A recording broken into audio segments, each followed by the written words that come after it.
Hi viewers, welcome to C&T Auctioneers here.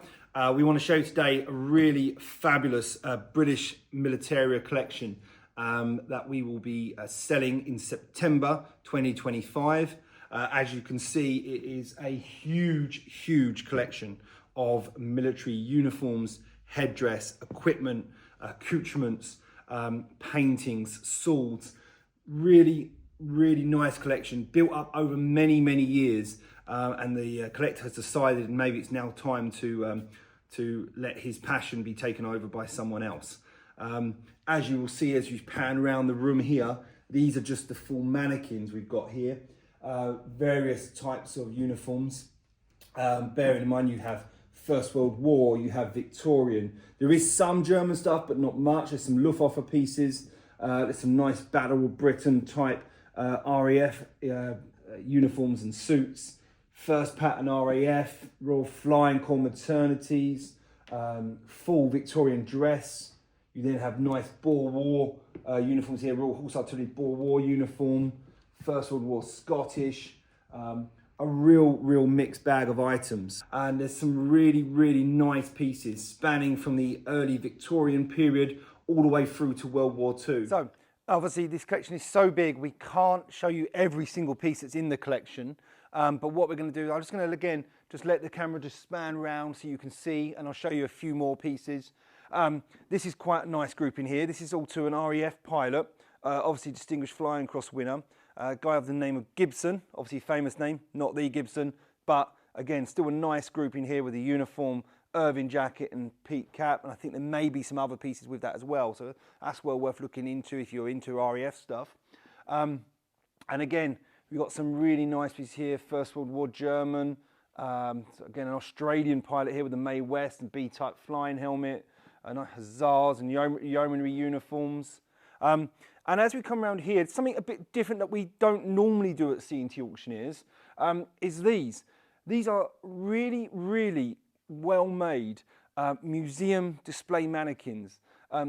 Again, some with original equipment, some with some reproduction pieces as well. But if you're looking for a display of an instant First World War Scottish soldier, argument's sake here, really well done, and these would be really expensive to have made. Okay, so do keep a lookout for these. These are going to be in a special section towards the end of the sale, and they've got this collector also has got some interesting film props. It's got some uniforms from Zulu Dawn, Four Feathers and things like that. So, and also Band of Brothers. Anyone interested in Band of Brothers? There's a real nice Band of Brothers full American paratrooper. So this is again some more of the uniforms you can see around here. Again, we've got accoutrements and equipment. We're going to show the accoutrements in the equipment room in a moment. But again, as you just turn around, you'll see there's just racks and racks of uniforms and military clothing here from all various periods. So as we go through here, I'm just going to quickly walk in front of the camera. Scottish kilts. Ladies and gentlemen, we are here in Scotland. I will say that. This is where this collection is. It's in Scotland. So, of course, you will see a big lot of Scottish military uniform. So, obviously, kilts feature quite heavily. As you go through here, we've got more some World War II type pieces. Under here, Indian Army. I believe Indian Army pieces here. World War I uniforms and pieces here. Nice shoulder rank here. For Indian Army again, Punjabs, machine gun vests, Argyll and Southern Highlanders, World War I 02 patterns. You've got the Highland cutaway or doublet, and then you've got the standard 02. And yeah, and just a lot of stuff. Those of you interested in French militaria, this collector obviously had a bit of a passion for French pieces as well. So as we come around here, you'll see there's quite an ensemble of French military uniforms, and these are some other pieces as well. Got boots for plenty. Again, some interesting, the sort of Far East or Middle East sort of type Royal Flying Corps Fug boots, and plus other sort of First World War officers' boots in various types, and cavalry boots, flying boots there at the back. And like I said earlier about the film props, so here we have a uniform here for Zulu Dawn, Four Feathers of Sudan, etc. Again, just some really, really nice and interesting pieces. And while we're over in this part of the room, I might as well show you again some more of the full mannequins we've got here. So here we have, again, a mixture of French, Boer War naval sailor, First World War, real nice First World War artillery staff officer's uniform here. High and light infantry, full officer's rig, belts on upside down, we'll change that for the pictures. And again, just a real mix of pieces here, and just really, really nicely put together. As I've gone through the Indian Army uniform rack, I came across this really fine uniform here, which is a full uniform here for 124th Indian Army Infantry officer's uniform, but with his original cross belt and lovely badge here on here. And interesting, I thought I'd recognise this. This actually was purchased from one of our C&T auctioneers auctions many, many years ago, towards one of our first. I think we've only been going about 2 or 3 years at that time, and it was a really nice uniform that came in, and this collector was purchased it. So I'm quite glad to see it again, because it was a really nice piece, and we had a lot of interest in it at the time. So fingers crossed we will have a good result for this one again when it comes under the hammer. Again, it's a nice Gloucestershire regiment, a little bit of moth, but never mind. But again, nice Gloucestershire, and again you can see that shade. Whereas if you compare to this one, okay, so this is an Imperial Yeomanry tunic. This is much more the First World War typical khaki colour, and you can clearly see there, collectors, the difference in the colour. So again, still Boer War period, but you can see this is getting more towards the latter part. This is probably early Boer War period, as opposed to this one more later, than more 1902. So we have the French First World War uniforms here, again in the typical horizon blue pattern here, and again this is a tropical one, for the tropical wear. This is quite interesting, and again not an easy thing to find, and although you see often with French troops, you also see pictures of British soldiers wearing them. These were the overcoats they wore for obviously the cold weather. So again, this would be a private purchase thing, but really, really nice, typical, lots of pictures of these you can see being worn in the trenches in World War One. So nice item. You heard me mentioning about the equipment room. This place has got 3 rooms. We're here currently in the uniform room. We're going to go through and show you the equipment room, and we'll finish the video over in the headdress room. So let's go.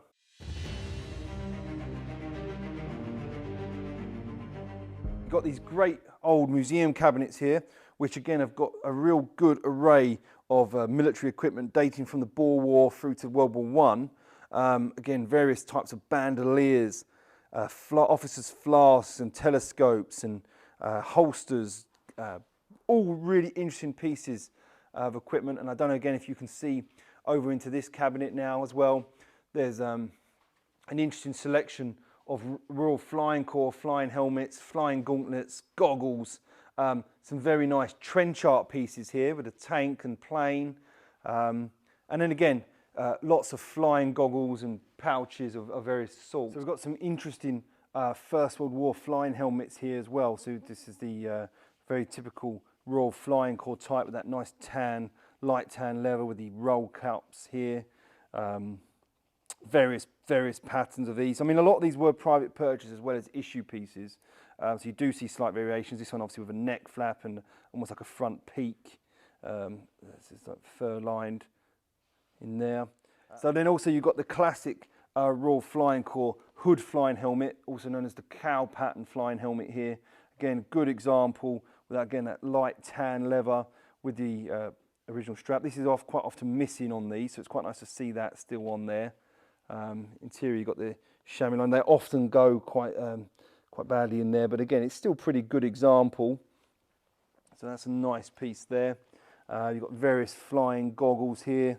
These ones with fur-lined flying goggles here. Moving on here as well, some nice trench art pieces. So you've got a quite nicely well-made little sort of trench art German plane here, and then one that's really, really nice. Is this model of the British First World War tank here with removable gun turrets, etc. So again, nice, really nicely well-made piece this. The final cabinet in this room has got all mostly Victorian Edwardian military accoutrements. So again, you've got sabretaches, pouches, full undress and full dress examples. Really, really nice selection of pieces here. accoutrements and shoulder epaulets. A couple of typical pieces we've got is a very sort of nice example of a Royal Artillery Victorian officer's full dress sabretache here, still in the original foul weather cover. And you'll see with this one next to it as well, let's move this over slightly, this is for a volunteer artillery. So again, two examples, you've got the Victorians and then you've got the volunteer having the silver bullion wire as opposed to the standard having the gold bullion wire. Again, still with the outer foul weather cover as well, which is nice. And then we move on to a few more of the full dress pouches, etc. This is what's known as the undress pouch here. This one for the Berkshire Yeomanry with the Crescent Moon and Star badge. So again, very similar to the bullion dress ones, but this is what's known as the undress pattern. And again, as you go on, there's a few more here, some pouches, fittings for cross belts with the whistles, Indian Army pouch here. So on the equipment table, we've got a nice little selection here of trench mirrors. Now, obviously, these are quite common. You do see them in our auctions from time to time, but this one is a bit more unusual, one I've not seen before, or don't believe we've had before. Here you have the Allies mirror here, and you say fixes either to a button or bayonet, but nice in the original card case here. So again, I suppose we just put it out, Jenny, and there it is. There's the mirror to help you see over the trenches, see what's coming. This is the more standard bayonet mirror that you do see, but again, good, nice condition one here with the fixing still on the back. Or the more common periscope, this is obviously the Lifeguard patent periscope, but again, still nice in the original case of issue. And as you can see, concertina's out here, and so you could use it to look over the top of the trench to see what's coming. So you've got a nice sort of selection of military headdress. So these are the field service caps and forage caps, etc. Again, some cavalry yeomanry and various Scottish Glengarrys and Tam O'Shanters and baldric type caps here. Again, just pick up this one quickly for the 4th Queen's Own Hussars. Really nice, beautiful bullion headdress badge on there. Lovely maker there as well, Hamburger Rogers. Just really nice quality piece, really. This looks like it's probably Royal Flying Corps, yep. So again, Royal Flying Corps officers, real nice officers quality material cap here. Nice officers lining as well. So again, another nice item here. This is lovely, I just noticed this as well. So quite a standard Scottish item, but lovely 1917 dated label here. But look at that badge, beautiful silver gilt badge there.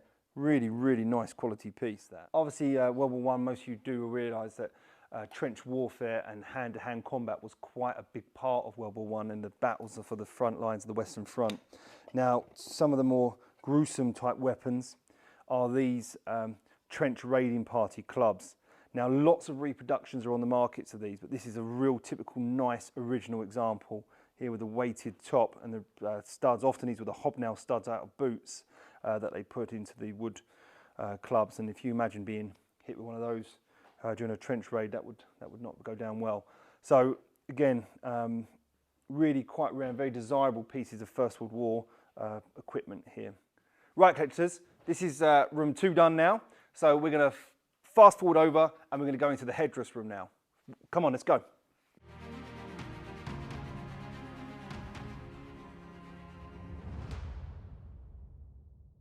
So collectors, here we are. We're now in the headdress room. Okay, so again, real mixture as you can see here on the table here. Again, we've got Royal Air Force, we've got World War I and World War II British officers and other ranks service dress caps and full dress hats and every pieces all like this. On this table here, you'll see a good selection of Royal Air Force and a couple of Luftwaffe flying helmets, goggles, oxygen masks, gauntlets. And we just can go all the way around the room here, and we'll find various types of sort of officers, undress pillbox caps, full dress hats, etc. Astrakhan busbies, Royal Air Force Busbies here, officers full Busbies. On this table is a really interesting selection as well. You've got the officers' service dress caps, like we said, and full dress pieces. So on this table, we've got a nice selection of British slouch hats, including some really nice Boer War variations.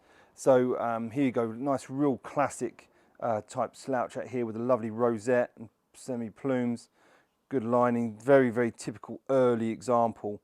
Okay, so sort of Boer War. Worn also into sort of World War One period, they're sort of very similar to what the Australians wore in World War One. But again, these mostly Boer War period, and then you come up to the more later World War Two period examples. So I can show you this example, which is just a good classic King's Own example here. Again, 1942 dated, good classic, what you call a Far East bush hat. Again, bear in mind we're in Scotland. There's some Fife light horse. Plus various home service helmets. We've got an interesting selection of foreign service helmets and Wolseley pattern helmets. This one's caught my eye instantly. So here we have a really nice early pattern example, but with an original cloth khaki cover. As you can see, it comes onto here, and you've got the Hawks and Co. stamp inside, lovely lining, and some of the artificial silk always goes here, often collectors, so it's not uncommon to see. But again, a really nice classic piece of probably Boer War or early South Africa, Zulu/Sudan type period helmet. Then obviously you come on to a few more, bit more later examples, sort of that First War, interwar period, into Second War. So again, just moving along here, we've got various helmets and pieces in tins. Typical being in Scotland, you've got the feather bonnets here and the Busbies, etc. here, Royal Scots Fusiliers here in the name tin. So again, some really nice pieces. And as we scout around here, again, you go into the more sort of First World War period helmets here. Mostly, there's a couple of Second War, but mostly First World War. And then obviously you move on to, like I said, the collector had a passion for French pieces. So there's quite a number of French Adrian helmets, various patterns, various types, all the various different badges that you find with French Adrian helmets. A nice cavalry helmet here. Hopefully you can see, viewers, all the French kepis and horizon blue type headdress as well. So yeah, so this collection, like I say, is quite a vast collection due to the nature of how big this collection is. The majority of it will be in that sale in September. However, just to protect the collection, there will be some of the pieces will be being offered in future C&T auction sales throughout the course of this year and maybe into next year. So like I say, really, really interesting sale. Obviously, you'll see all the details of when the sale actually goes live. All details about the auction will be on our website and throughout our social medias. Really hope you've enjoyed watching this very short video. We will be posting some other little videos about this collection as well. So if you did like the video, please do like and subscribe. We'd like to see you soon.